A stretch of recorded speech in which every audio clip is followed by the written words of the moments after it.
Sabe, meu finado avô vivia dizendo que tem certas coisas que o povo prefere abafar do que enfrentar. Ele contava, meio baixo, sobre um homem chamado Bento da Cruz. A gente daqui dizia que Bento foi tanto ferreiro quanto sacristão lá pelos idos de 1700. Pois é, estranho que só.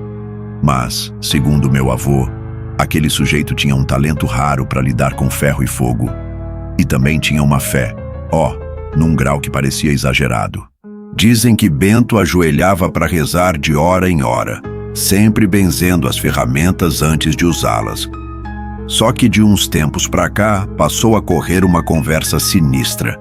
Quem encontrasse uma peça velha com a marca do Bento da Cruz, um carimbo de cruzeta, ou às vezes só as iniciais BC, acabava mudando de humor, ficava esquisito. Meu avô nunca deu muito detalhe, mas juro que quando eu era menino, ouvi sussurros de vizinho para o outro dizendo: fulano deu para ser fanático depois que achou um sino da época do Bento. Ou, Beltrano começa a ter pesadelo toda noite desde que botou uma cruz de ferro em cima da lareira. Ninguém falava disso em público. Parecia que tinham medo de invocar alguma praga. Eu cresci escutando essa prosa, mas nunca botei muita fé. Acontece que meses atrás, chegou aqui um rapaz de fora, pesquisador de arte sacra, chamado Mariano. Ele bateu na porta da casa grande da minha tia, dizendo que estava atrás de informações históricas. Veio com uns papéis amarelados e apontou para uma foto antiga, perguntando: "O senhor já ouviu falar desse ferreiro sacristão?" Eu, na mesma hora, fiquei arrepiado. Porque na imagem aparecia uma cruz de ferro com as iniciais BC, e ao redor, umas marcas que pareciam manchas de ferrugem. Mas se a gente olhasse com cuidado, via que era meio parecendo sangue pisado.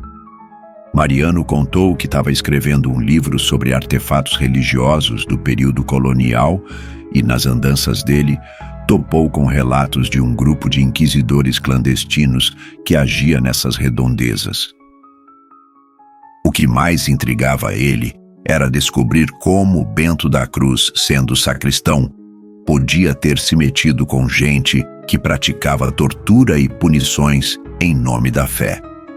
Disse que havia lendas de que Bento forjava não só sinos e cruzes para a igreja, mas uns objetos terríveis: algemas, correntes, pequenos instrumentos de castigo, tudo com símbolo religioso, mas usado para infligir dor em quem fosse considerado pecador. Num primeiro momento, me deu um nó no estômago. Eu pensei: será que é a invenção desse pesquisador? Mas minha curiosidade foi maior. Chamei o Mariano para a gente visitar a igrejinha velha do centro. Lá, guardado numa sala empoeirada, tinha um sino bem antigo que quase nunca era usado. Assim que chegamos perto, vi que o rapaz arregalou os olhos. Bem na parte de dentro do sino, enferrujadinha, surgia a tal marca: BC. Eu quase me benzi ali mesmo. Mariano pegou a lanterna, aproximou e notou uns desenhos estranhos, tipo arabescos, mas formando palavras latinas que falavam de purificação e justiça. A questão é que, no dia seguinte, quando o padre local, seu Anacleto, soube que a gente andou futucando o sino, ele ficou nervoso. Disse que aquele sino estava melhor trancado, que não era para ficar espalhando boato. Nos encarou sério e eu notei um leve tremor no olhar dele, como se tivesse medo de algo que a gente pudesse descobrir. Mariano, que não é homem de se calar, comentou: "Padre, o senhor sabe de alguma história do Bento da Cruz e esse grupo de inquisidores?" O padre gaguejou, fez que não, e deu uma desculpa de que tinha missa para preparar. Voltei para casa meio cabreiro, e naquela noite quase não dormi. Ficava com a lembrança daquele sino na cabeça. Sonhei que ele batia sozinho, ecoando um som rouco, como se anunciasse algo ruim. O pior é que, de madrugada, juro que ouvi 3 badaladas vindas de longe. Fiquei arrepiado e confuso. Afinal, eu moro uns bons quilômetros longe da igrejinha. Pensei, será que estou imaginando coisa? No outro dia, Mariano veio me procurar de novo, dizendo que queria buscar mais provas. Falou que soube, por um morador antigo, da existência de um chalé onde estariam guardadas relíquias da época colonial, algumas supostamente forjadas por Bento. A casa era de uma senhora chamada Dona Emília, bem velha, que raramente aparecia em público. Dizem que era neta de netos de um antigo fazendeiro que colecionava peças religiosas exóticas. Fomos até lá, bata suada de tanto calor, e eu estava ansioso. Ao abrir a porta, a Dona Emília nos olhou com uma feição estranha. Vão querer ver os ferros velhos, né? Pois não, entrem, mas depois não digam que eu não avisei. Ela levou a gente a um quartinho nos fundos, cheio de poeira. Dentro, a gente viu uns crucifixos, umas algemas antigas e uma espécie de coleira de ferro. Cada peça tinha o símbolo BC. No mesmo instante, Mariano notou que uma das algemas trazia a mesma palavra latina do sino: purificare. Ele ficou tão empolgado que nem percebeu Dona Emília olhando feio. Depois ela começou a falar baixo. Dizem que Bento era um homem de fé doentia, tão obcecado pela ideia de expurgar o mal que se juntou com uma gente sem coração. Eles juraram fidelidade a uma espécie de tribunal secreto. Quem fosse suspeito de pecar, eles punham nessas algemas e torturavam, rezavam e batiam nas pessoas, achando que estão fazendo a obra de Deus. Ela suspirou. Tá tudo condenado nisso aí. Eu mesma não mexo. Tô esperando o meu dia de partir e ver se alguém joga isso no fundo do rio. Aquilo me gelou a espinha. Como que alguém, sendo sacristão, poderia cair numa loucura dessas? Depois fui entendendo. Bento usava a fé como desculpa para a violência.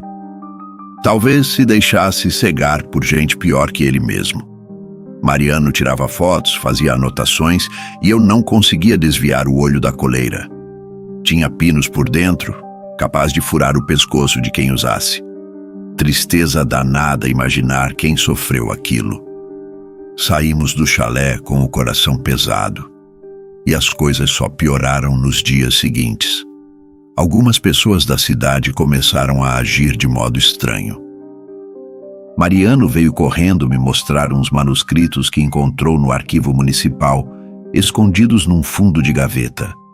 Lá se lia um trecho de um juramento feito por Bento da Cruz e outros nomes. Nós, servos da fé verdadeira, forjaremos ferro e fogo para purificar a vila de toda heresia. No dia em que essas peças encontrarem mãos indignas, ressurgirá nosso zelo e a alma do inquisidor se fará presente. Ou seja, quem mexesse com esses objetos arriscava se contaminar com a mesma obsessão maldita. Parecia coisa de filme, mas estava tudo ali, preto no branco. Naquele ponto, a gente percebeu que, para salvar a cidade, talvez fosse preciso livrar-se de todos os artefatos. Mas já estava tarde. Muitos estavam espalhados em coleções, igrejas, casas antigas. Mariano sugeriu reunir todo mundo numa reunião comunitária e explicar o que estava acontecendo. Mas quase ninguém quis ouvir. Quem já estava possuído pelas peças negava. Outros tinham medo de se meter. O padre Anacleto insistia que a gente não devia alimentar pânico, que era tudo superstição.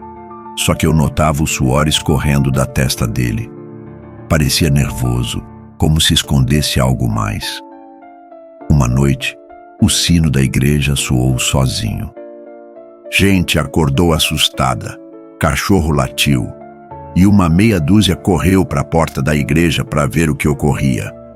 Encontraram o zelador Carlos lá dentro, com os olhos esbugalhados, puxando a cordinha do sino sem parar. Ele estava repetindo frases como purificar, castigar, limpar a impureza.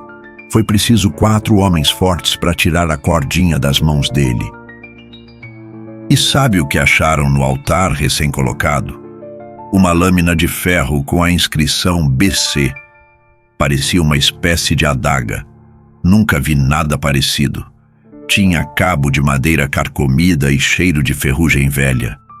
Mariano, que testemunhou tudo, me disse que a energia no ar estava quase sufocante. Resolvi então entrar em ação. Fui atrás do padre e perguntei na lata: Padre Anacleto, o senhor está escondendo o quê? Tô vendo que tá todo suado, tremendo. Ele acabou confessando que anos atrás encontrou um baú no subsolo da igreja cheio de peças do Bento. Ao invés de destruir, achou que poderia manter tudo trancado, com medo de queimar objetos sagrados.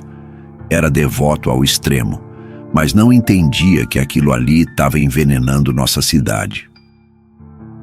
Nós resolvemos fazer uma coisa arriscada: recolher o máximo de artefatos marcados com BC e levá-los para longe da vila. Se fosse o caso, a gente tacaria fogo. Reunimos uns 5 rapazes de confiança e passamos a vasculhar depósitos e catacumbas. No entanto, foi uma corrida contra o tempo, porque cada objeto encontrado despertava uma paranoia em quem chegava perto. Pior, quando juntamos o material no pátio da casa de um parente do Mariano, uma parte do povo apareceu furiosa, exigindo que devolvêssemos tudo. Falavam como se quisessem julgar os pecadores da cidade. Era quase uma turba com tochas na mão. Eu nunca senti tanto medo na vida. Vi vizinhos que eram tranquilos soltando gritos de ódio, repetindo trechos da Bíblia como se fossem sentença de morte. Parecia mesmo que o espírito inquisidor do Bento tinha voltado. Mariano tentava dialogar, mas ninguém ouvia. Foi quando decidimos fugir com aquele amontoado de ferro. Pegamos 2 carroças, cobrimos tudo com lona e saímos de madrugada, deixando a turba para trás. Nossa ideia era seguir até um rio caudaloso perto da divisa e jogar tudo na água. No meio do caminho, uma senhora do grupo se perdeu do nada na escuridão. Gritamos o nome dela, mas tudo que ouvimos foi um barulho seco, como de alguém sendo arrastado. Ficamos sem coragem de voltar e procurar, de tanto pavor. Nossos corações batiam feito bumbo. Sentíamos que algo ou alguém nos vigiava. Foi a noite mais longa da minha vida. Quando finalmente chegamos na beira do rio, o sol estava quase nascendo. Começamos a descarregar as peças. Eu peguei a adaga que fora encontrada no altar. Segurá-la dava um calafrio tremendo. Mariano puxou do bolso um frasco de óleo, dizendo que tinha lido em algum lugar que óleo e fogo poderiam quebrar as amarras.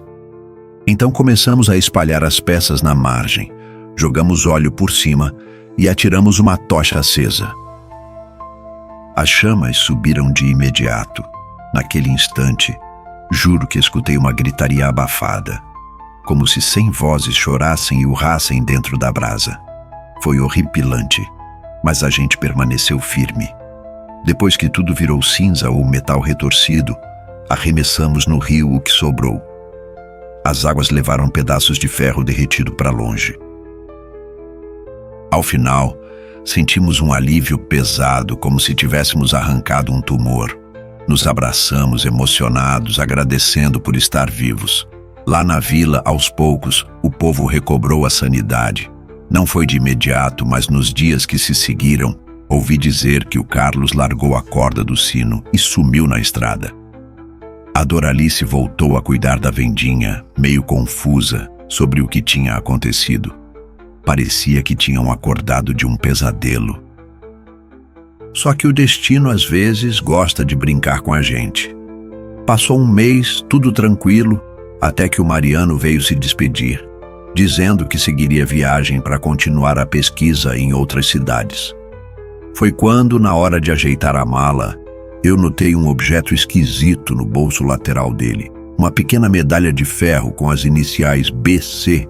Quase desmaiei. Perguntei o que era aquilo. Ele ficou pálido e confessou que, num impulso, acabou guardando essa medalhinha de recordação. Falou baixinho. Eu queria estudar com calma para terminar meu livro. Não achei que fosse perigoso. Nesse momento, me deu um desespero. Ponderei. Sei, Mariano, você tá doido? Nós queimamos tudo e você escondeu essa medalha? Ele olhou aflito. Não conta pra ninguém. Prometo que vou mantê-la guardada, sem deixar ninguém tocar. Fui tomado por uma angústia danada, mas não sabia o que fazer. Se eu tentasse arrancar da mão dele, talvez fosse obrigado a brigar com um amigo. Ele estava com um olhar de obcecado. E eu lembrei daquela frase do juramento. No dia em que essas peças encontrarem mãos indignas, ressurgirá nosso zelo. Quem garante que Mariano não se tornaria o próximo fanático? No fim, respirei fundo e decidi deixar ele partir. Ele seguiu estrada fora, com a medalha no bolso. Eu fiquei ali, parado, me sentindo um covarde. Será que, mais cedo ou mais tarde, esse mal não vai se espalhar em outro lugar? Na minha cabeça, a gente só adiou o problema. E para falar a verdade, até hoje sinto um calafrio quando fecho os olhos e imagino o Mariano, num quarto escuro, examinando aquela medalha à luz de uma lamparina. Quem sabe o que pode despertar nele? O povo diz que o Bento da Cruz está morto e enterrado há séculos, mas pelos caminhos dessa vida, suas criações parecem carregar a loucura dele. E vai que essas peças, mesmo destruídas, ressurgem noutro canto, noutra forma. Me pergunto se algum dia, de fato, nós vamos nos livrar do ferreiro sacristão e de seu juramento impiedoso.